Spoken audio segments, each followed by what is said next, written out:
অন্তর্বর্তীকালীন সরকার প্রধান এবং রাজনৈতিক দলের ভারপ্রাপ্ত চেয়ারম্যান একই সাথে প্রেস কনফারেন্স করবে। ওই দিনই সরকার লন্ডনে বেচে দিয়ে আসছে। সরকার, এই অন্তর্বর্তীকালীন সরকার, ডক্টর মোহাম্মদ ইউনূস, ওই দিনই সরকারটা লন্ডনে বেচে দিয়ে আসছে। আমাদেরকে বলা হয় আমরা নির্বাচন পিছাইতে চাই। আরে নির্বাচন টাইমলাইন নিয়ে তো আমার সমস্যা নাই। আমার নির্বাচন নভেম্বরে হোক, ডিসেম্বরে হোক, জানুয়ারি হতে হোক, এটা আমার কিচ্ছু আসে যায় না। কিন্তু নির্বাচন, এই রুলস অফ গেম চেঞ্জ করে নির্বাচন হতে হবে। আমার নভেম্বরে নির্বাচন হোক, 2 মাস পরে নির্বাচন হোক, আমি নির্বাচন যত দ্রুত সম্ভব তত দ্রুত হোক, আমার কিচ্ছু আসে যায় না। কিন্তু অবশ্যই সেটা গণপরিষদ নির্বাচন হতে হবে। আমরা আবার একটা পুরনো একটা চুলতন্ত্রের মধ্যে ঢুকতে চাই না। একটা সরকার অর্ধেক পরিচালিত হবে পল্টন থেকে, অর্ধেক পরিচালিত হবে বিসিসিআই থেকে, অর্ধেক পরিচালিত হবে আপনার এই যে গণভবন থেকে, একটু পরিচালিত হবে বঙ্গভবন থেকে। এই ধরনের রাষ্ট্র ব্যবস্থা চাই না। এটা একটা আপনারা আমাদেরকে আবার এই যারা অভ্যুত্থানটা করছে, এটা সিম্পল ইকুয়েশন ভাই। আগের যে রাষ্ট্র ব্যবস্থা এটা ফাংশন করে নাই, এটা ফেল করছে, যার কারণে 5ই আগস্ট আসছে। আমি মূর্খ মানুষ, কিচ্ছু বুঝি না। এটা একটা সিম্পল হিসাব। যদি ফাংশন করতো, বইটা বই, এই যে সংবিধানটা যদি ফাংশন করতো, 2014 সালে বলছে না সংবিধানের ধারাবাহিকতা রক্ষার জন্য একটা নির্বাচন দিতেছে, আছে না? বলছে না? এটা হচ্ছে একটা text book of fascism. Text book of fascism. আমাদের মহান মুক্তিযুদ্ধ স্বাধীনতার ঘোষণাপত্রটাকে সামনে রেখে আওয়ামী লীগ সব অপরাধের বৈধতা উৎপাদন করছে বইটা দিয়ে। আমাদেরকে অবশ্যই একটা নতুন সংবিধান দিতে হবে। আর যারা প্রতিষ্ঠিত, যারা মনে করতেছে যে আমাদেরকে বাইনারি রাজনীতির বাইরে নতুন রাজনৈতিক দলের উত্থান হইতে দিবে না, আমরা আপনাদেরকে বলতে চাই, আসন দিয়ে আপনি আমাদেরকে কিনতে পারবেন না। আসন দিয়ে কিনা সম্ভব না। আমরা বিক্রি হইতে আসি না, এটা ইম্পসিবল। আপনি মিডিয়াতে চরিত্র হনন করে আমাদেরকে কিনে ফেলবেন।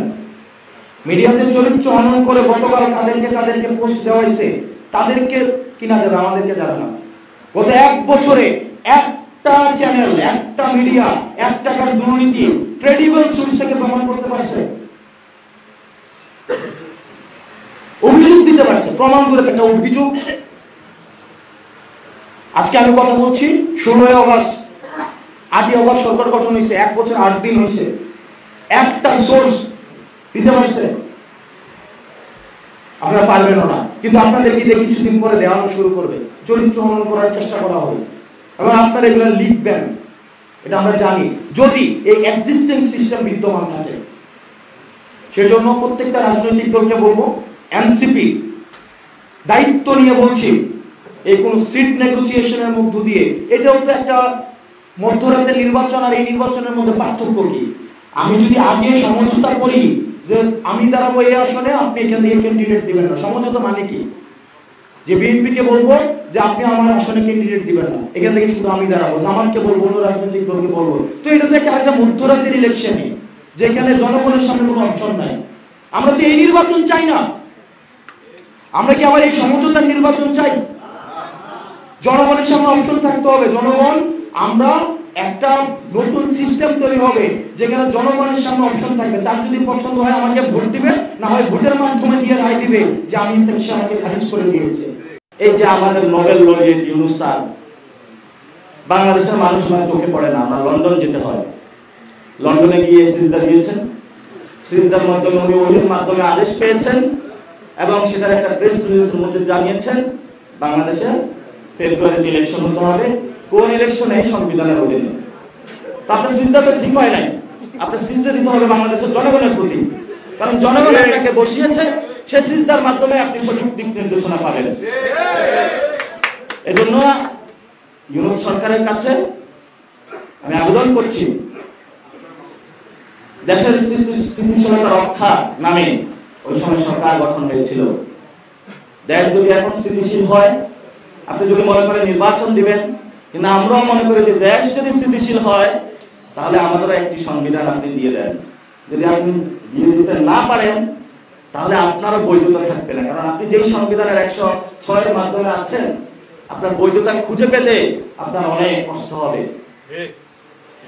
এই জন্য আমরা বলি, বর্তমান যে পরিস্থিতিগুলো চলছে, এনসিপি আমরা একটি জনগণের মধ্যে অর্গানাইজ করে ভবিষ্যৎ বাংলাদেশে নতুন একটি সংবিধানের জন্য মাঠে নামছি, এবং বাংলাদেশের গণপরিষদ যদি কোনো নির্বাচন হয়, সেটা গণপরিষদ আগে নির্বাচন হতে হবে।